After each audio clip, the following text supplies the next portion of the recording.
Então, Então vamos perguntas? começar Vamos. tudo. Pedir desculpa, pessoal, a demora. A gente vai aprendendo, né? É, Mas boa noite a todos e todas que estão nos assistindo. Boa noite, Andrei. Meu nome é Igor Marinho. Eu sou estudante de graduação em antropologia na UFMG e monitor no Museu de História Natural e Jardim Botânico da UFMG. Estou aqui conversando com o Andrei Snardes, professor do Departamento de Antropologia e Arqueologia da FAFIT UFMG e pesquisador do MHNZB. Nossa conversa será sobre o acervo arqueológico do museu, resultado de décadas de escavação em diferentes áreas de Minas Gerais. E a exposição criada para divulgar esse acervo e explorar o seu potencial educativo, enfatizando, é claro, a longa história de ocupação em Minas Gerais ao longo dos últimos 14 mil anos. Andrei, você quer falar um pouco para a gente sobre a sua trajetória na arqueologia? posso? Eu comecei a trabalhar com arqueologia lá no museu, logo, pouco tempo depois de eu ter entrado na graduação. Comecei a estagiar lá com o André Prus, e passei a graduação inteira envolvido com pesquisa no museu. Na época, a gente não tinha uma graduação, né, voltada para arqueologia. Eu fazia ciências sociais e fiz disciplinas de graduação da área de arqueologia, como o André, quase todas, uma com o Carlos também, Carlos Magno. E depois fiz mestrado e doutorado em arqueologia no MAI, lá da USP. Né? E assim, tanto o projeto de mestrado quanto o de doutorado, embora eles tenham sido na USP, eles foram diretamente ligados às pesquisas do museu, né? Nas áreas de pesquisa do museu, em Peruaçu e depois em Diamantina. Então, a minha história na arqueologia está quase toda ela ligada ao museu, embora eu tenha ficado durante alguns anos entre o final da graduação e até um certo ponto no mestrado, trabalhando bastante com consultoria, né, para licenciamento ambiental.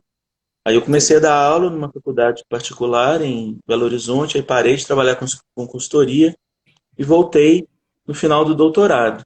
Então, assim, tem alguns trabalhos não acadêmicos no percurso, mas a maior parte dos trabalhos acadêmicos foram vinculados ao museu mesmo.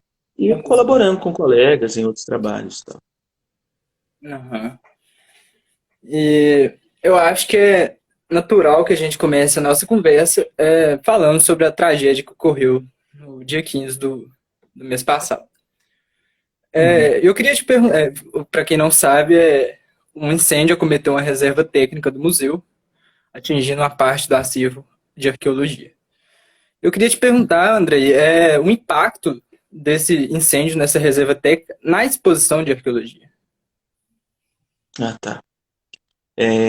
O incêndio, a reserva técnica que foi atingida pelo incêndio e a exposição são muito ligados um ao outro, né? A gente conseguiu o recurso para montar essas condições que a reserva técnica estava.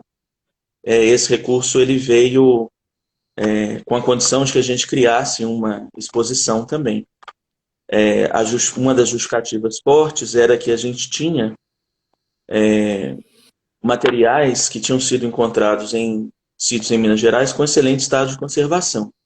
A gente tinha trabalhado no Peruaçu, onde os sítios têm um estado, uma condição muito especial de preservação dos materiais.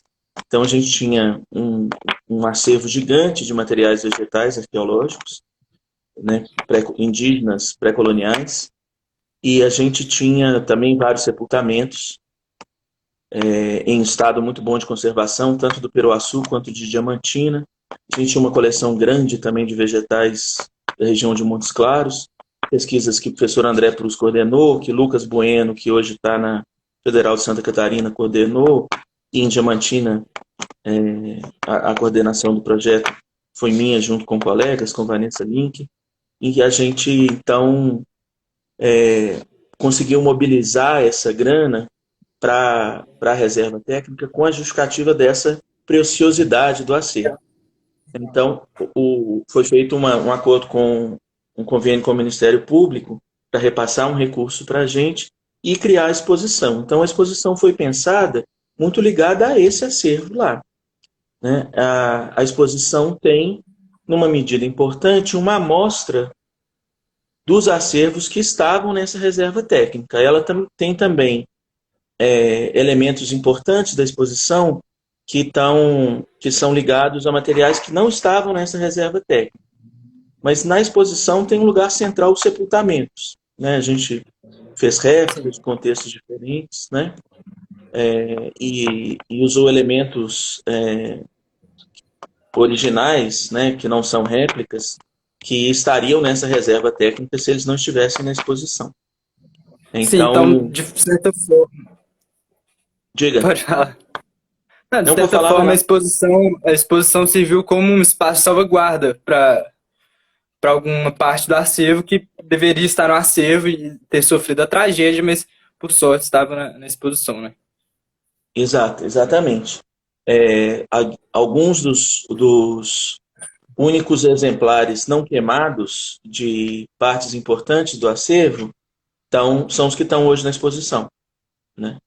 Entre as coisas queimadas, nem todas estão completamente destruídas, mas elas estão muito severamente impactadas. E as que escaparam, as que estão sem queimar, são as que estão na exposição. Tem alguns exemplos lá de materiais vegetais, de sepultamentos, né, de ossos humanos de lugares diferentes. Então, esses foram os que escaparam. Então, estão lá. Andrei, como que funciona essa triagem, não sei se poderia chamar de uma ética de corpo real, da escolha de quais partes do acervo original vão para a exposição e quais partes vão ser réplicas? Uhum. Qual a base dessa escolha? Essa é uma discussão interessante, porque sobre vários aspectos, assim. Porque esse material mais frágil é justamente aquele que precisa ficar em condições adequadas, né, de umidade e de temperatura.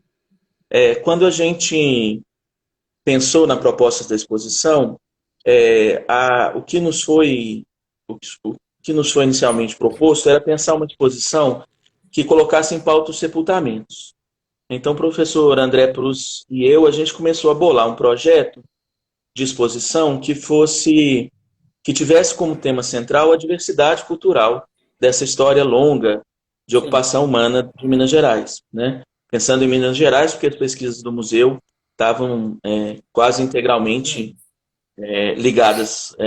estiveram quase integralmente ligadas ao longo das décadas a áreas de Minas Gerais, embora regiões de outros estados tenham sido um pouco trabalhadas e, mais recentemente, outras pesquisas em outras regiões do país têm crescido no museu.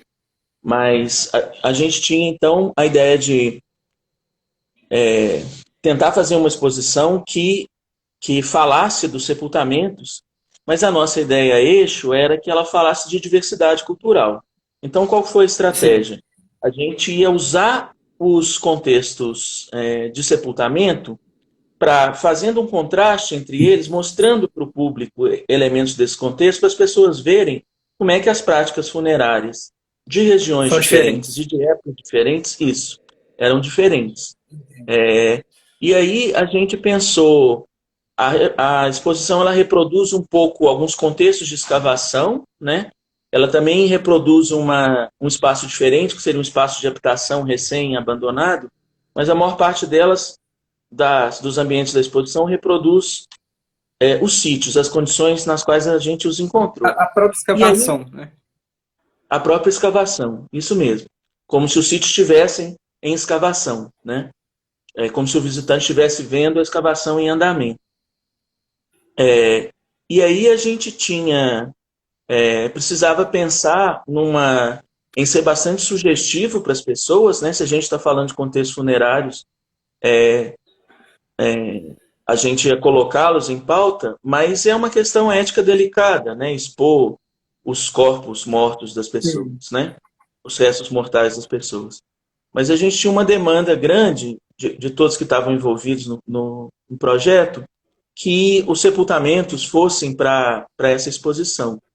A gente acabou optando pelo seguinte: a gente colocou réplicas em vários contextos e colocou na exposição um sepultamento original lá da Lapa do Caboclo de Diamantina, Serra dos Pinhais. da Serra do Espinhaço, no Espinhaço Meridional, para com muitas dúvidas, eu confesso, a gente pensou 1000 vezes em expor ou não a criança, um Tem sepultamento com uma aquela criança. cartilha, né, na exposição pedindo respeito ao corpo que está ali Isso. exposto. A opção, assim, depois a gente ter hesitado muito, sinceramente, foi de expor por conta do grande potencial educativo que tem, né? Pela capacidade que tem de tocar as pessoas, né?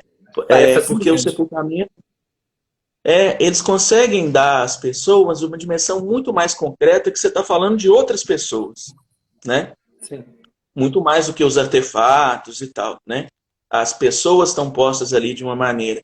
E a gente pensando sobretudo na meninada, porque a maior parte do público que o museu recebe são crianças e adolescentes, a gente achava que valia a pena expor para que esse sepultamento, com a capacidade dele de tocar as pessoas, ajudasse a gente a colocar em pauta, ajudasse a gente a fazer com que as pessoas pensassem nesses outros personagens da história da gente, né?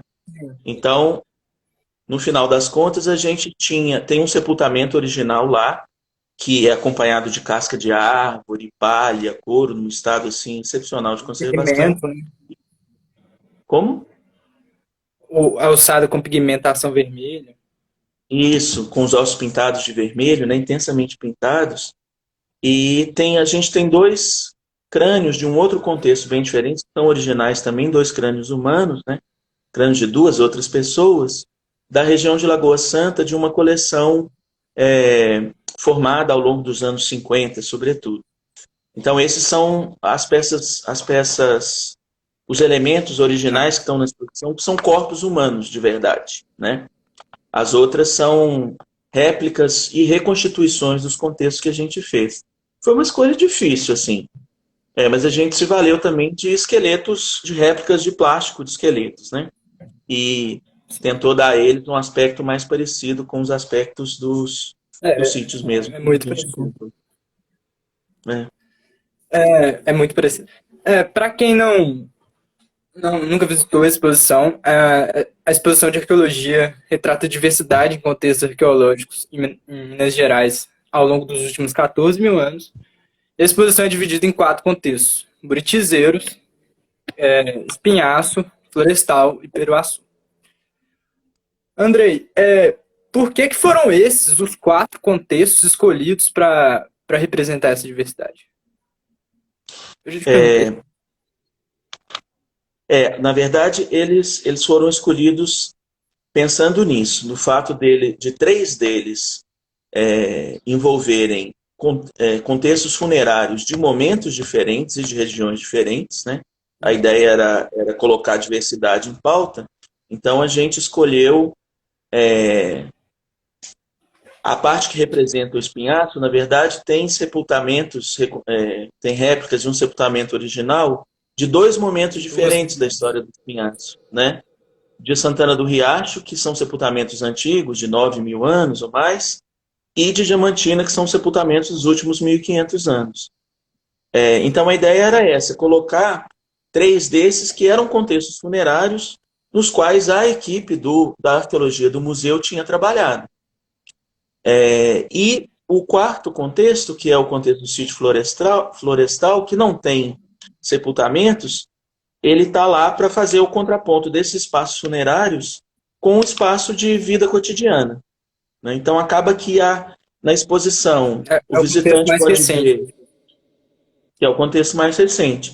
Então na exposição o visitante pode ver 2 contextos funerários de 2 regiões de Minas Gerais diferentes, na faixa dos últimos 1.000 anos, consegue ver uma réplica do que seria um espaço habitacional também desses últimos séculos, desse último milênio, e consegue ver um contexto funerário de 7.000 anos, 6, 7.000 anos atrás, e um outro contexto funerário de 9.000 anos atrás.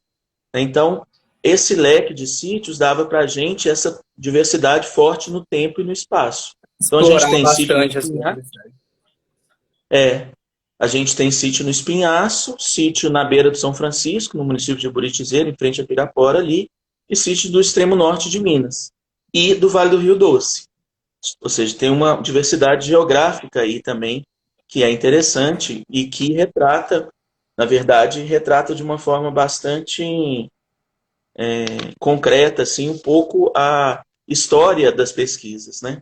Por quais regiões as pesquisas andaram. Não estão todas lá, né? Faltam várias outras áreas em que o setor já trabalhou ao longo desses anos, mas tem também essa diversidade geográfica, que é interessante também. Muito bom. Vamos falar agora dos contextos separadamente.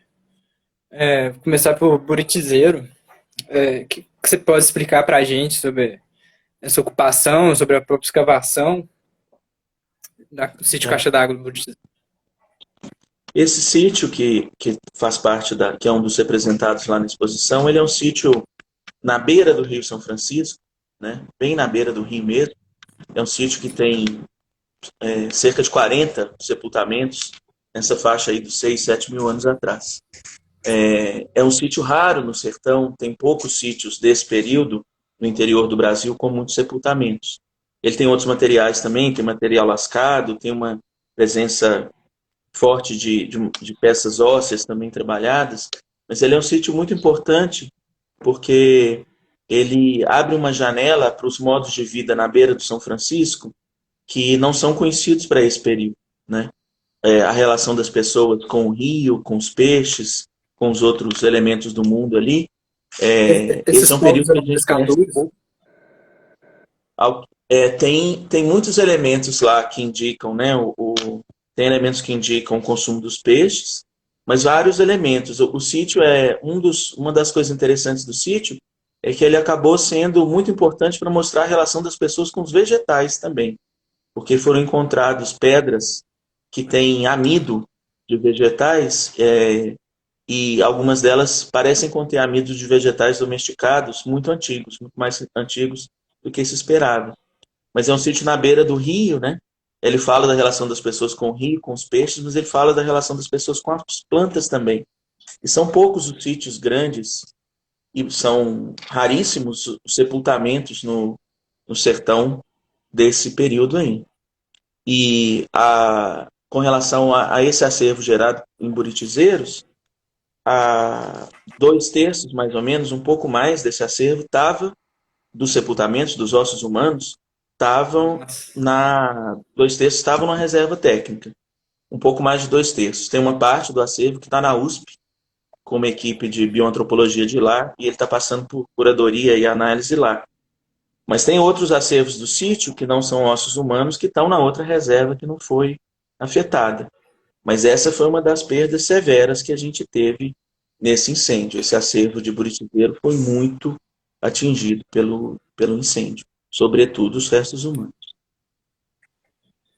E, Andrei, igual você falou aí, que lá foram encontrados por volta de 40 corpos.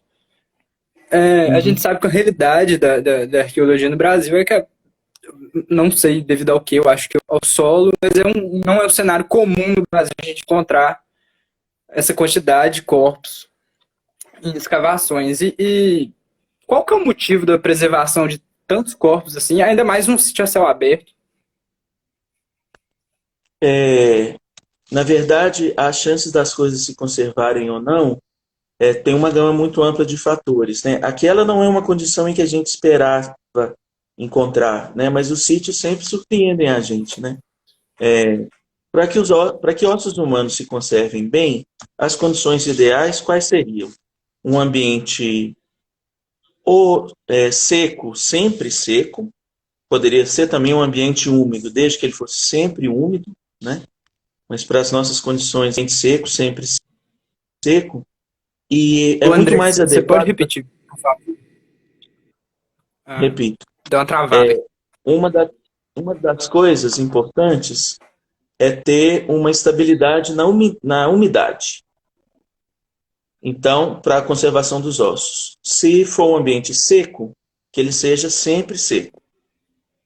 Se for um ambiente úmido, que ele seja sempre úmido. Mas os secos conservam melhor. Uma outra coisa são as condições químicas, né? Se você tem um solo muito ácido, a tendência é que os ossos sejam mais degradados. Então, um solo básico, a princípio, ajudaria, né? As regiões calcárias são muito favoráveis por isso. A gente tem uma gigantesca um número muito grande de sepultamentos, um número gigante de sepultamentos antigos aqui no centro de Minas Gerais, que estão em áreas de grutas, em abrigos e lapas, que são assim. Tem solo básico, são secas e sempre secas, estáveis. Mas a gente não esperaria que o solo fosse estável quimicamente assim, lá na beirada do São Francisco, mas é. Do mesmo modo que a gente não esperava encontrar sepultamentos em muito bom estado nas areias do Espinhaço, que a princípio a gente esperava que fossem ácidas. A gente encontrou, né? O que acontece muitas vezes é que, algumas vezes pelo menos, a própria intervenção que as pessoas fizeram nos sítios, os habitantes antigos, acabaram criando condições favoráveis, né? Ou porque elas consumiram muita concha, ou porque elas fizeram muita fogueira e as cinzas são uma parte importante do sepultamento. A questão é essa, assim, trata-se basicamente de umidade, temperatura e as condições químicas. Se o osso mocar todo ano, ele vai se degradar rapidamente. Se o solo for muito ácido, o solo vai atacar os ossos. Mas é uma questão de oportunidade, né? Algo que está fora do nosso controle completamente e nem sempre a gente consegue prever onde as coisas vão estar. Os sítios, em geral, nos surpreendem. É, nesses 40 corpos que você falou, lá poderia ser considerado um cemitério? O caixa Repete d'água, para por mim, por dizer. favor, Igor. Eu não consegui te entender. Repete, por Repetir? favor.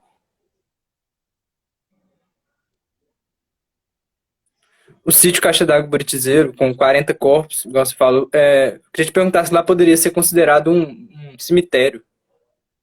Ah, sim, sim. Se para esse uso que a gente faz do termo, um espaço no qual os mortos são colocados recorrentemente, sim, lá é o caso. Lá dá para ver que tem uma ocupação intensa, né? As pessoas estão sepultando várias vezes as pessoas lá. Não é um sepultamento episódico, né?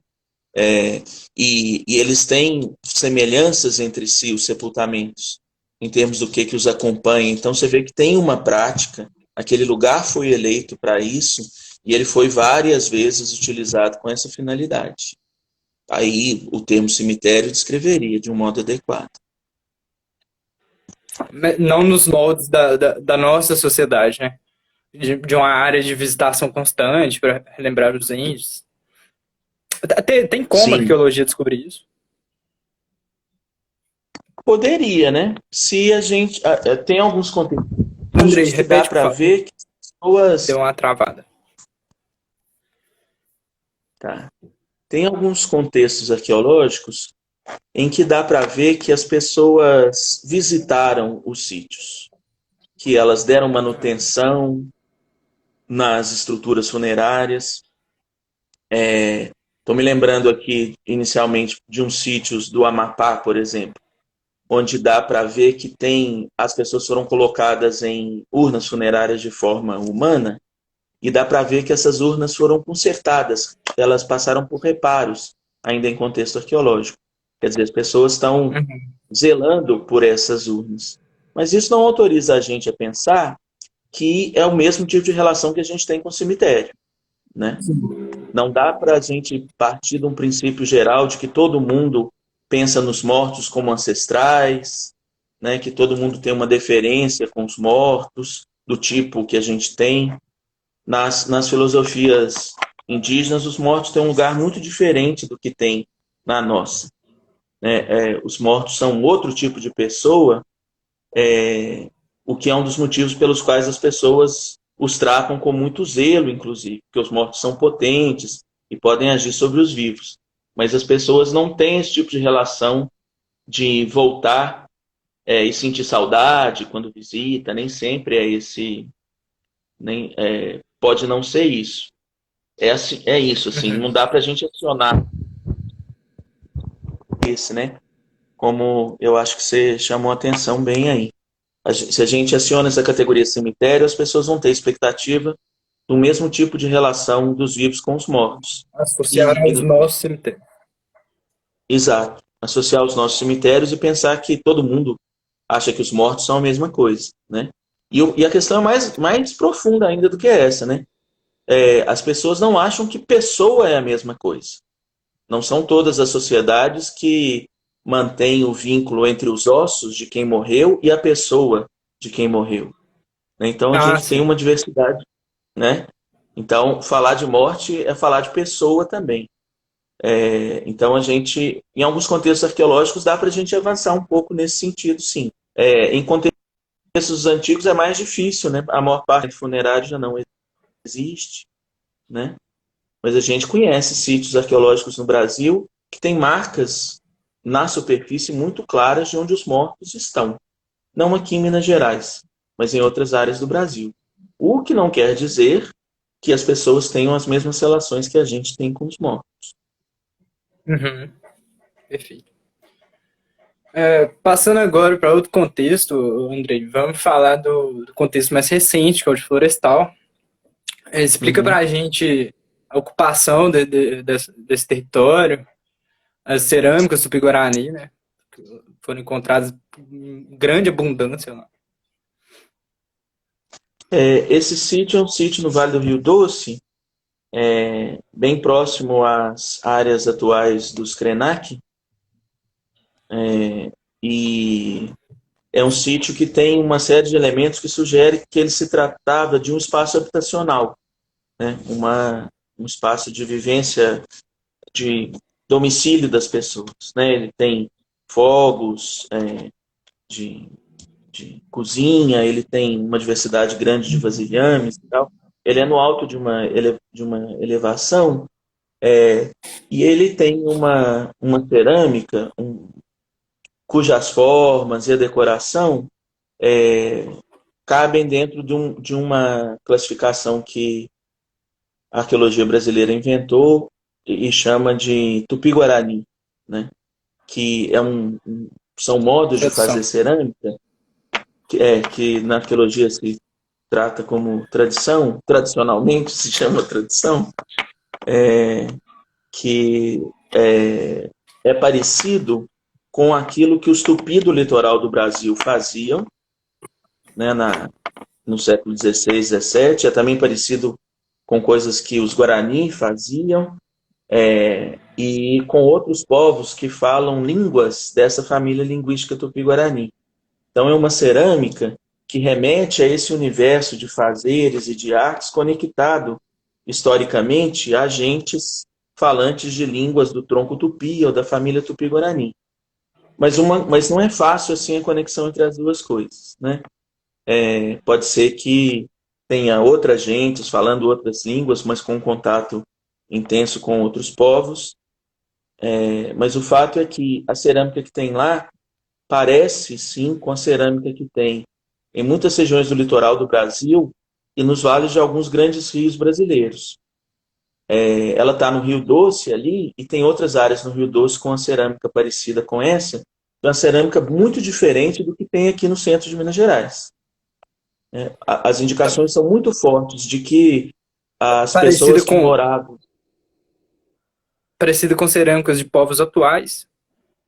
parecido com um pouco com cerâmica de povos atuais, sim, e bastante parecida com povos que a gente conhece do período colonial, quando essas pessoas estavam produzindo cerâmica mais intensamente. Mas ela tem semelhanças com cerâmicas indígenas contemporâneas, sim.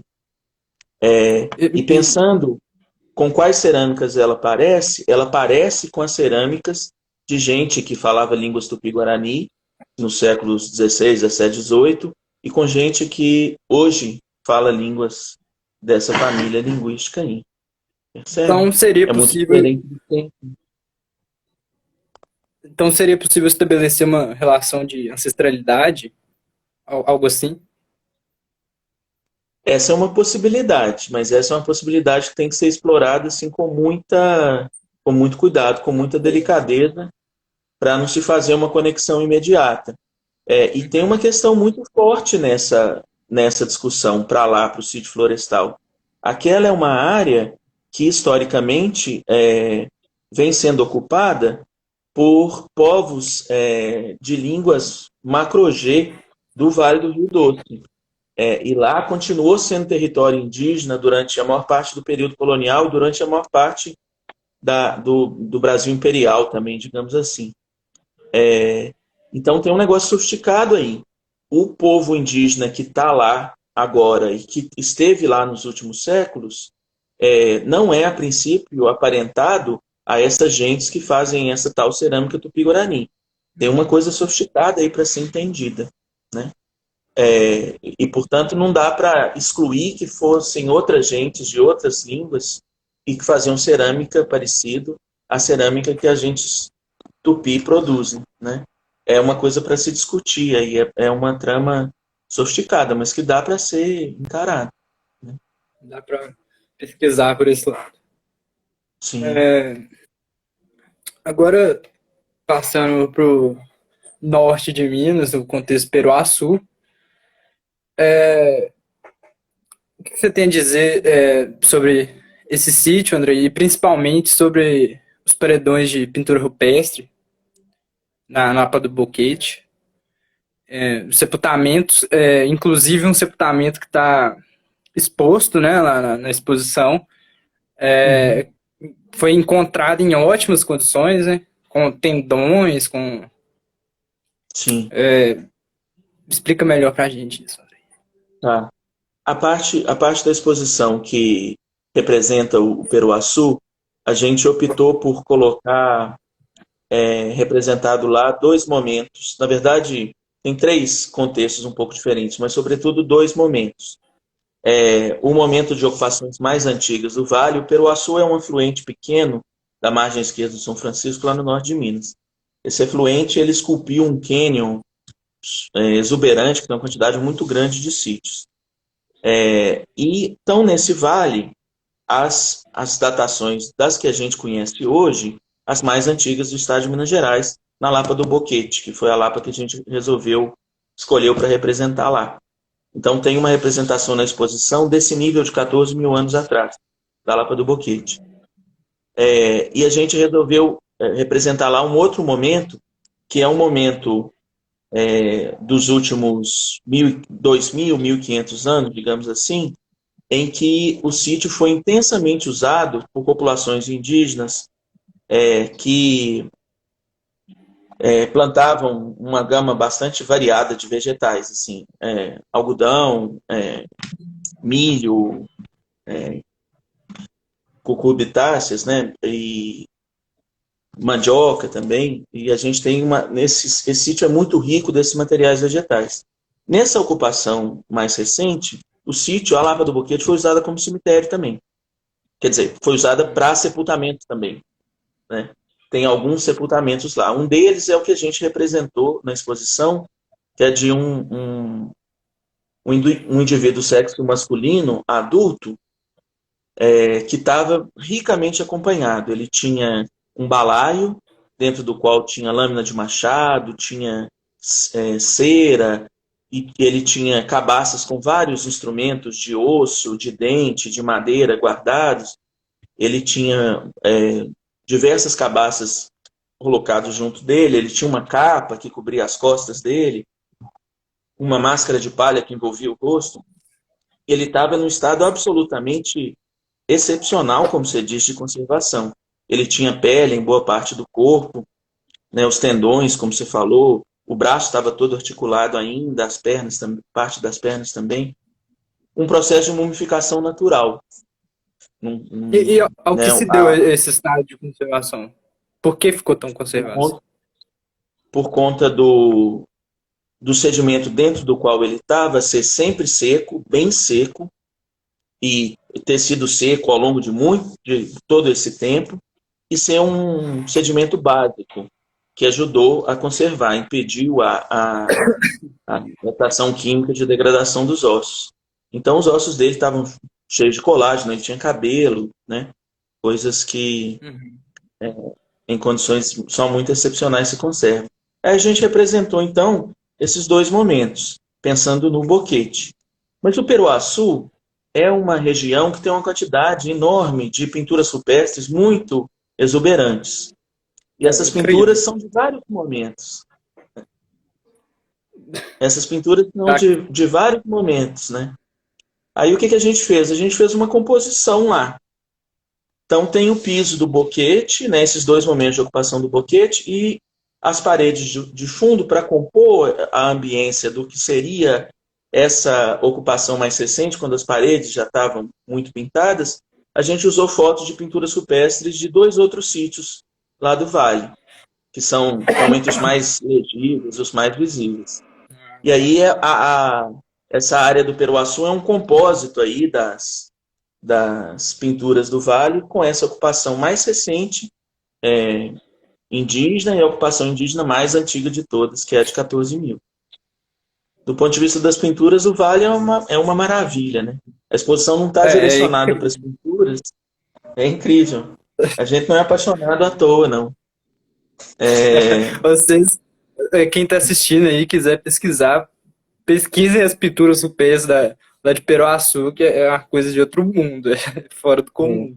Realmente é incrível. Mas a exposição não está voltada para elas, mas elas fazem parte dos lugares, né? Então elas estão lá, assim, para ajudar também a mostrar essa diversidade, porque as pinturas de lá são muito diferentes das de Diamantina, que também estão reproduzidas lá, né? As do Espinhaço. Então é mais um elemento para a gente chamar, despertar a sensibilidade das pessoas para como as coisas são abundantes e diversas, ricas e diversas.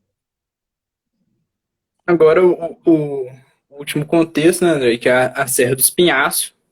Explica melhor isso pra gente, isso que você já deu uma ideia de que a pesquisa do museu é desenvolvida em duas regiões diferentes.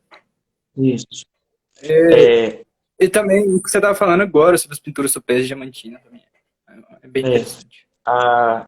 o Espinhaço vai daqui, né, da Serra do Cipó até a Bahia, né, e o setor trabalhou, o setor de arqueologia do museu trabalhou em duas áreas, sobretudo em duas áreas do Espinhaço. Aqui no Cipó, na Serra do Cipó, onde foi escavado o Grande Abrigo de Santana do Riacho, que também era um sítio com muitos sepultamentos, bem antigos, né, de 9 mil anos aí para trás. E trabalhou também no Espinhaço, um pouco mais ao norte, no entorno da região de Diamantina. Uhum.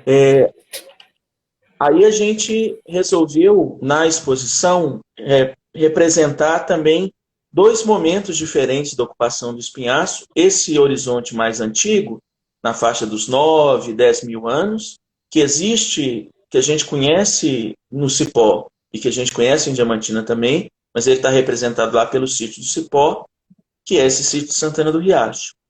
E aí a gente dividiu o espaço e um outro pedaço dele representa essas ocupações de Diamantina dos últimos 1.500 anos.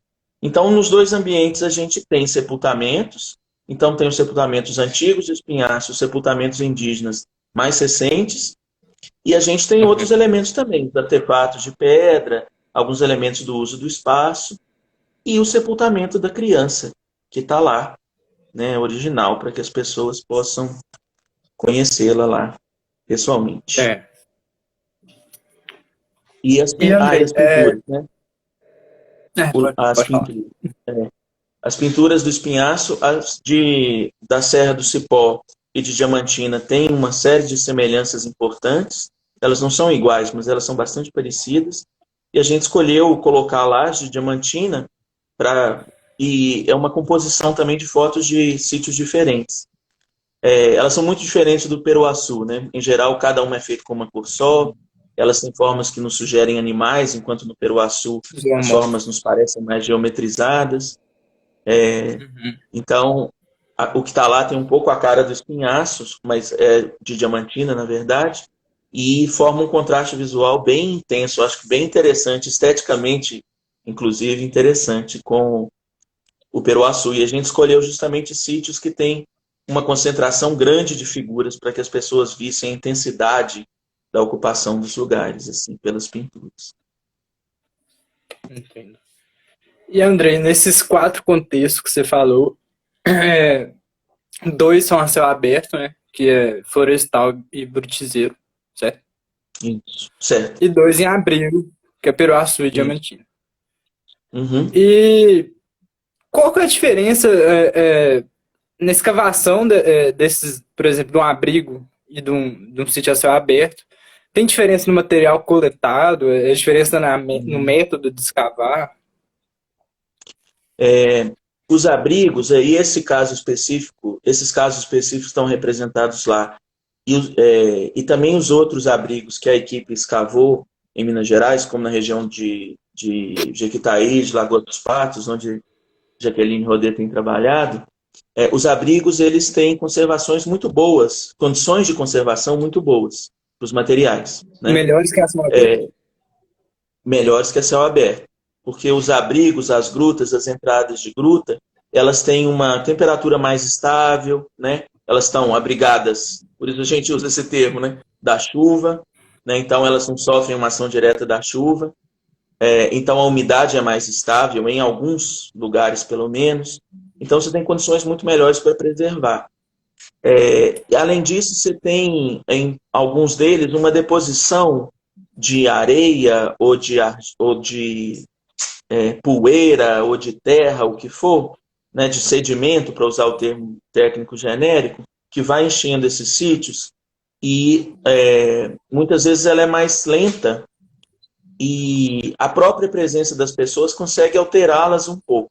Né? Se as pessoas fazem muitas fogueiras no sítio, elas mudam mais o sedimento, porque as fogueiras não são lavadas pela chuva, né? Então todas as ações das pessoas sobre o sedimento são também conservadas. Então, o que, que acontece? Quando você junta a dinâmica natural com esses usos diferentes do lugar ao longo do tempo, os abrigos vão ficando com camadas diferentes. Então, os abrigos são lugares onde mais facilmente a gente consegue reconhecer camadas diferentes. E isso nos ajuda muito a estabelecer um tempo, pelo menos relativo, e se a gente consegue amostras para datar um tempo absoluto. Essa ocupação, depois da outra.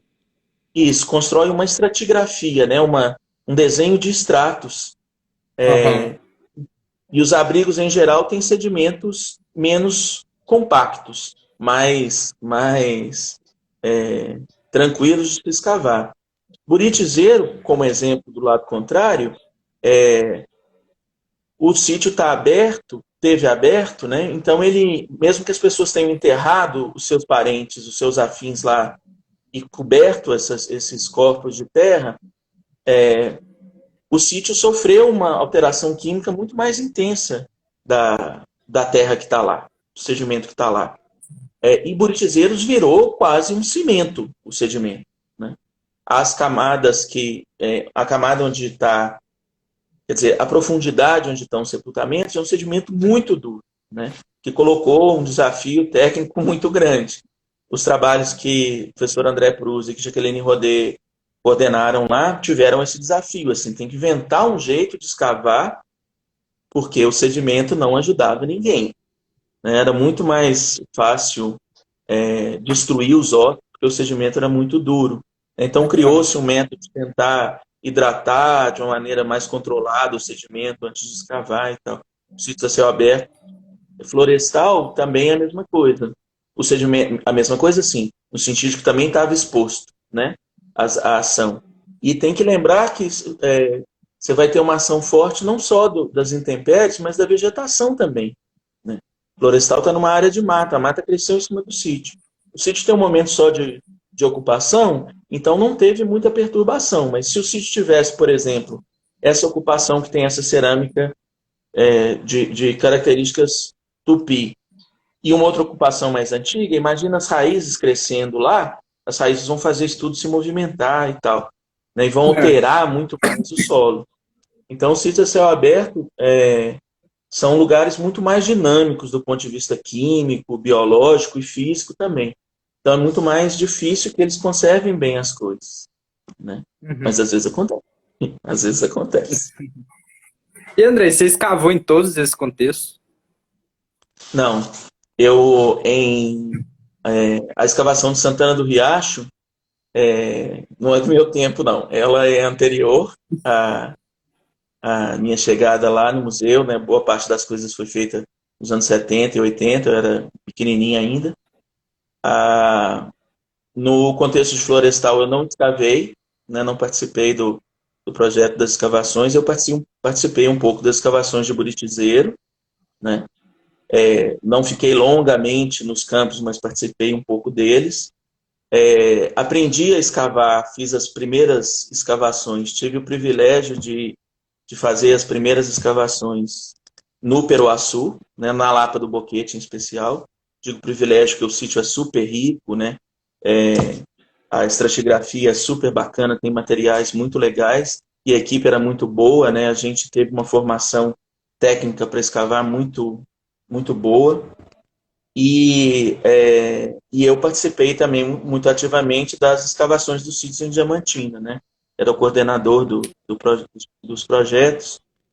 Boa parte desses trabalhos foram coordenados em parceria com Vanessa Link. Ângelo Pessoa também participou muito ativamente das escolhas todas de método e tal. Mas Diamantina foi a área de tema do meu doutorado e é a área em que eu tenho trabalhado mais atualmente, junto com o pessoal que trabalha mais diretamente comigo, né? Então, eu participei desses, assim, de Diamantina, do Peruaçu e de Buritizeiros um pouco. Conheci lá aquele sedimento mega duro de Dizer. Buritizeiros, assim como as areias super soltinhas de Diamantina e aquela diversidade maravilhosa do boquete. Quem for visitar vai ver as camadas, uma reprodução das camadas do sítio, né? O boquete é muito exuberante, né? Você começa a escavar numa camada marrom, acinzentada, né? Embaixo dela tem uma camada branca, né? Depois tem os restos de uma camada alaranjada, né? Tem o sítio é encantador também do ponto de vista estético, o sítio está sempre. Quando você escava já sabendo qual camada que você tem pela frente, né? Você consegue, já escavou outras vezes, você consegue mais ou menos prever o que vai acontecer. Mas o sítio também tem essa experiência estética muito intensa.